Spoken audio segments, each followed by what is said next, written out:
Hi, Dr. Pat McGuire here.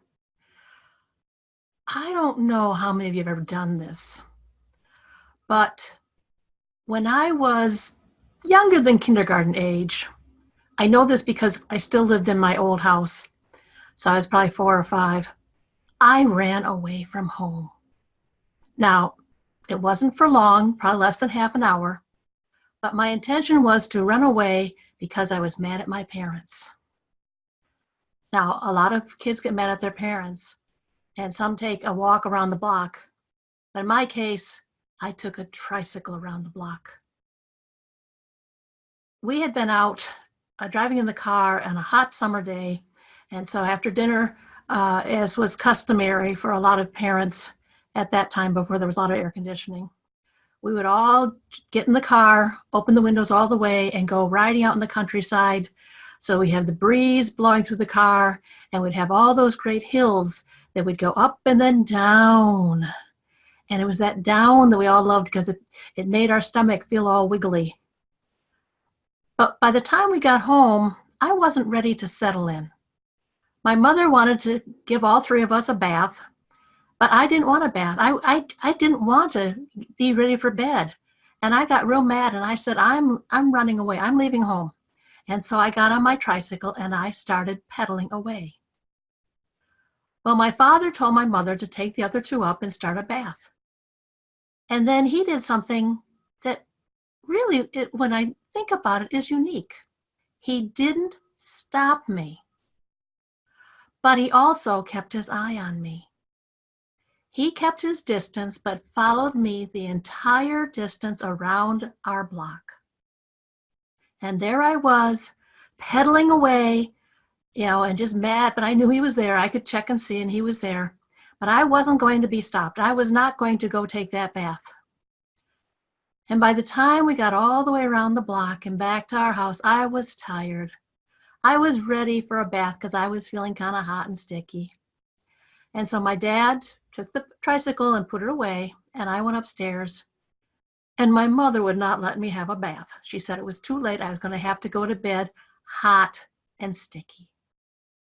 Well, that was the last time I ran away from home. But nowadays, there is a large group of youth, adolescents usually, that run away from home, and their reasons are not as simple and pure as mine.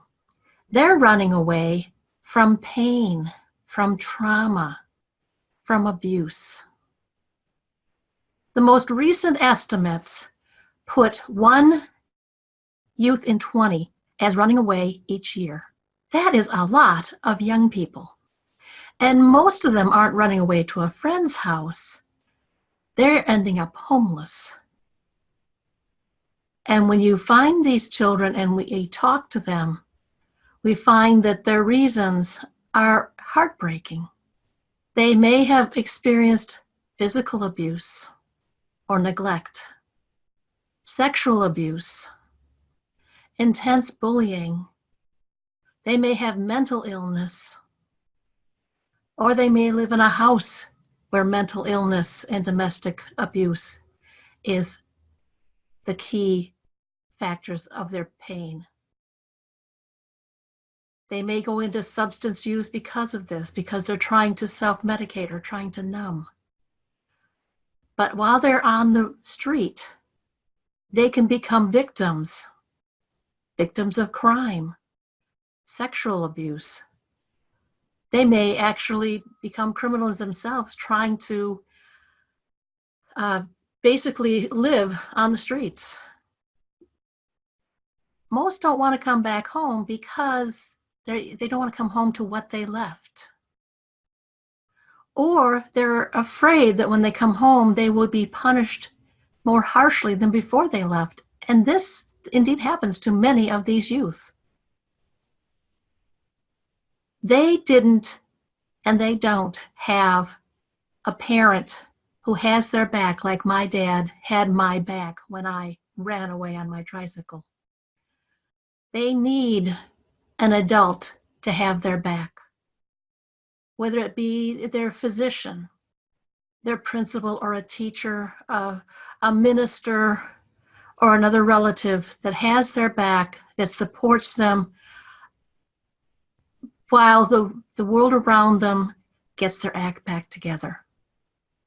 Maybe this adult helps them get the mental health care they need, or the sexual health care they need. Maybe they have an unattended pregnancy and they ran away because of how their parents reacted. Maybe they have substance use issues that they need to get into rehab and they need support. But it may not be from their parents that they get it. And if not from their parents, they need someone else.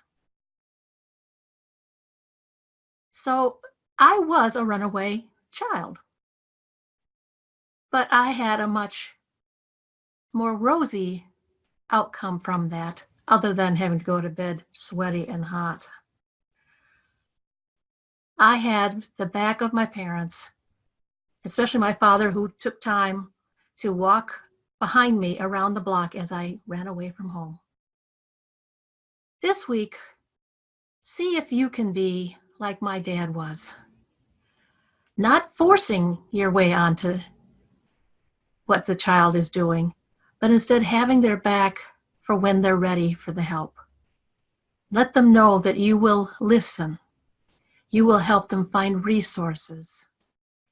And you will advocate for them if their living situation is part of the reason that they're running away. So this week, help a child like that, even if it's just a 5-year-old running away on their tricycle around the block. Be there to support them and listen when they are ready to talk. Help them get the support they need.